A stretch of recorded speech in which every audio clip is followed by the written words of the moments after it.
Marijuana and guns just don't mix. At least that's what the government keeps saying. They want to keep firearms away from people addicted to illegal drugs.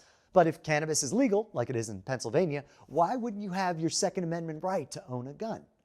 The federal government has a pretty hands-off approach when it comes to states legalizing cannabis. Yes, it's federally illegal, but they've been pretty clear that they are not putting resources into fighting with states over marijuana. But when it comes to ganja and guns, that's apparently where they're drawing the line. So the Second Amendment says that citizens have the right to bear and keep arms. The ability to own a gun is pretty much baked into the fabric of this country. But federal policy says that anyone that is an unlawful user of a controlled substance, and marijuana is a Schedule I controlled substance, is barred from owning one. Even though the text says unlawful user, and cannabis is legal in how many states now, the ATF, the Federal Bureau of Alcohol, Tobacco, and Firearms, does not care. They point out on the form you have to fill out, if you use marijuana in any way, then you are not to be trusted with a firearm. And with cannabis being normalized across the country and millions of people using it safely and legally, that weird little contradiction has been getting louder and louder. And that's playing out right now in Pennsylvania. The district attorney from Warren County recently announced that he got his medical card and is a cannabis user. Well, they got the sheriff out there to actually confiscate his license to carry.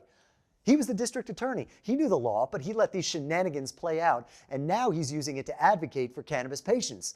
He's suing a bunch of people on the federal level over the marijuana consumer gun ban.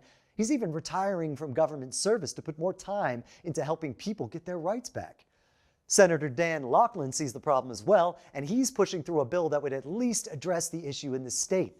He wants to clarify the language used around unlawful use. Pennsylvania is currently a medical-only state, and anyone using cannabis in the medical program is using it legally. His bill would clarify that these are not unlawful users and thereby would be allowed to own a gun. It wouldn't have any effect on the federal position, and their license to carry would only be effective in Pennsylvania, but at least the state law wouldn't be contradicting itself. He said, I've had a lot of people tell me that the reason they aren't comfortable with getting a medical card is because they're gun owners, Laughlin said.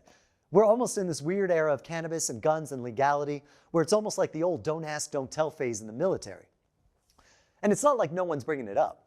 Multiple courts in multiple states have challenged the statute, but the Department of Justice keeps doubling down and defending their position. So this is also coming as the Governor Josh Shapiro is pushing pretty hard for full legalization in the state, saying Pennsylvania is losing out on a competitive advantage as pretty much all of the state's neighbors are collecting taxes on legal marijuana.